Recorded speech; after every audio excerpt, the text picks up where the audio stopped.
Hello students, आज हम BSc third year का न्यू टॉपिक स्टार्ट करने जा रहे हैं।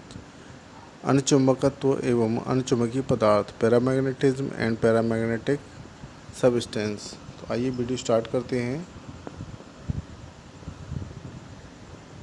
तो देखिए, जब किसी पदार्थ को चुंबकीय क्षेत्र में रखा जाता है तो पदार्थ के अंदर चुंबकत्व के क्षेत्र शक्ति लगाए गए चुंबकीय क्षेत्र शक्ति से अधिक हो सकती है।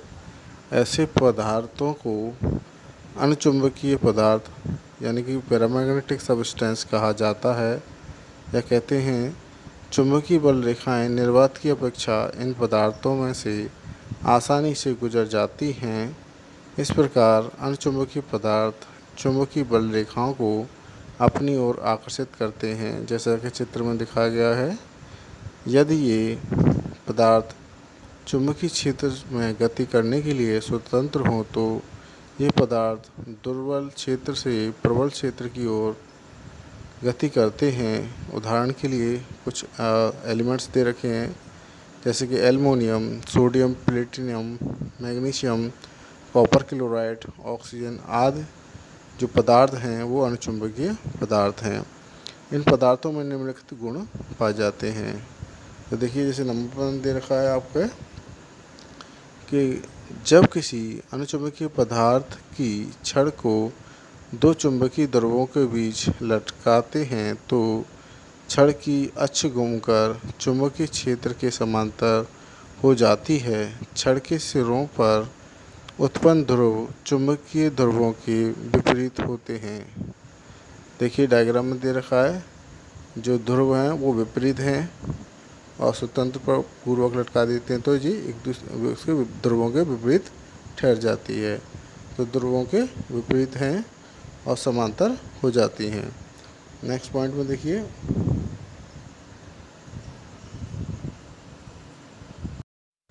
देखिए, ये पदार्थ असमान चुंबकीय क्षेत्र से अधिक तीव्रता वाले भाग की ओर आकर्षित होते हैं। यदि एक कांच की प्याली में अणचुंबकीय पदार्थ या द्रव लेकर दो पास रखे चुंबकीय ध्रुवों पर रखा जाए तो द्रव बीच में ऊपर उठ जाता है, जैसा कि चित्र आपके ए में दे रखा है।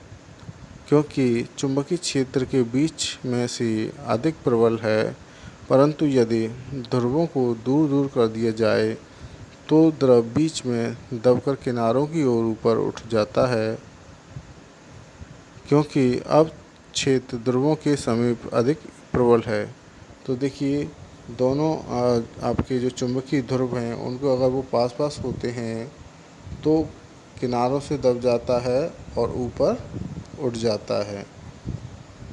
और जब हम दोनों आपके चुंबकीय ध्रुवों को दूर दूर कर देते हैं तो बीच में तो नीचे बैठ जाता है और किनारों से उठ जाता है।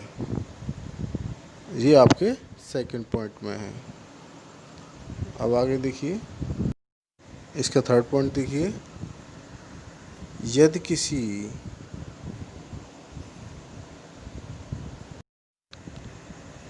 किसी अणुचुंबकीय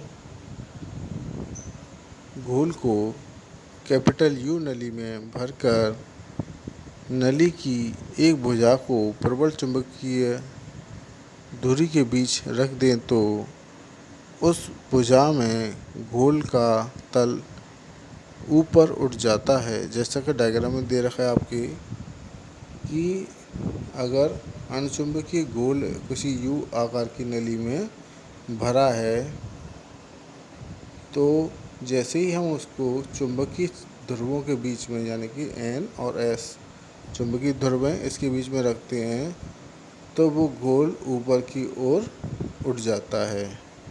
ये आपका थर्ड पॉइंट है।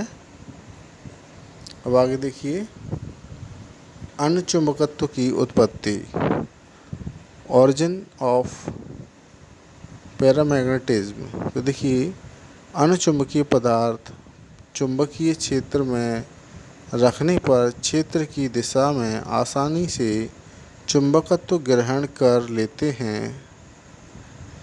इसका कारण उसमें उपस्थित अयुग्मित इलेक्ट्रॉन हैं।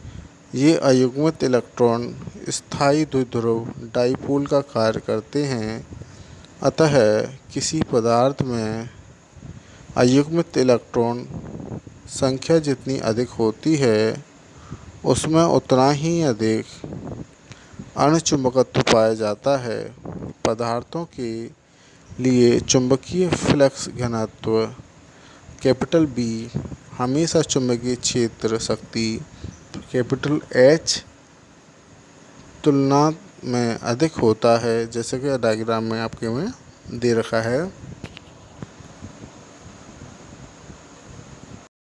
देखिए, जैसे कि आपका डायग्राम दे रखा है, इसमें इसके आपके चुंबकीय फ्लक्स और इसमें देखिए अणुचुंबकीय पदार्थ इस तरीके से, ये दोनों डायग्राम।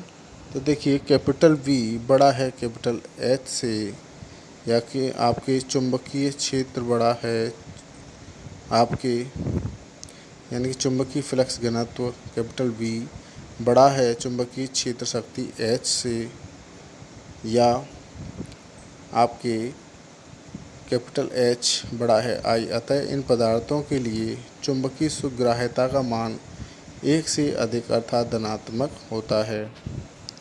तो देखिए, एक या एक से अधिक इलेक्ट्रॉन वाले तंत्र एक स्थायी चुंबकत्व आघूर्ण रखते हैं, अर्थात ऐसे पदार्थों के परमाणु या अणु स्थायी चुंबक की भांति व्यवहार करते हैं। इसका कारण यह है कि इन परमाणुओं या अणुओं में उपस्थित इलेक्ट्रॉनों के सभी चुंबकीय आघूर्ण एक दूसरे को समाप्त नहीं करते हैं। चुंबकीय क्षेत्र की अनुपस्थिति में इन पदार्थों में उपस्थित परमाणु या अणु अव्यवस्थित रूप में विन्यासित होते हैं, अतः इनका संपूर्ण चुंबकीय आघूर्ण शून्य होता है। जैसे कि आपका चित्र दे रखा है 3.9। आगे देखिए, जब किसी अणुचुंबकीय पदार्थ को किसी बाह्य चुंबकीय क्षेत्र में रखा जाता है तो उसमें उपस्थित स्थायी चुंबकों की तरह कार्यरत परमाणु या अणु स्वयं को क्षेत्र की दिशा में व्यवस्थित कर लेते हैं, जैसे कि चित्र में दे रखा है आपके यहाँ। देखिए, इस प्रकार ये पदार्थ चुंबकीय क्षेत्र की ओर आकर्षित हो जाते हैं। इन पदार्थों के इकाई आयतन में परमाणु एवं अणुओं की संख्या निश्चित होने के कारण इनकी सुग्राह्यता बाह्य चुंबकीय क्षेत्र की शक्ति पर निर्भर नहीं करती है। इन पदार्थों की चुंबकीय सुग्राह्यता ताप पर निर्भर करती है। इसका कारण तापीय विक्षोभ यानी थर्मल एजिटेशन द्वारा परमाणविक एवं आणविक चुंबकीय ध्रुवों को अव्यवस्थित करना है। इस प्रकार अणुचुंबकीय पदार्थों की चुंबकीय सुग्राह्यता का मान ताप में वृद्धि के साथ कम होता है। जैसे कि देखिए, आपके X अणुचुंबकत्व पदार्थ है या अणुचुंबकत्व है, तो X = C/T।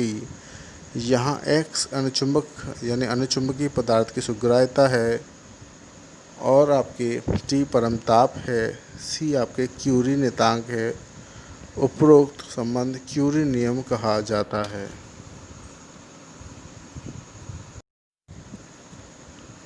अधिकांश अणुचुंबकीय पदार्थ क्यूरी नियम का पालन नहीं करते हैं या करते, अर्थात उनकी चुंबकीय सुग्राह्यता एवं ताप के व्युत्क्रम के मध्य खींचा गया रेखाचित्र या ग्राफ मूल बिंदु से नहीं गुजरता।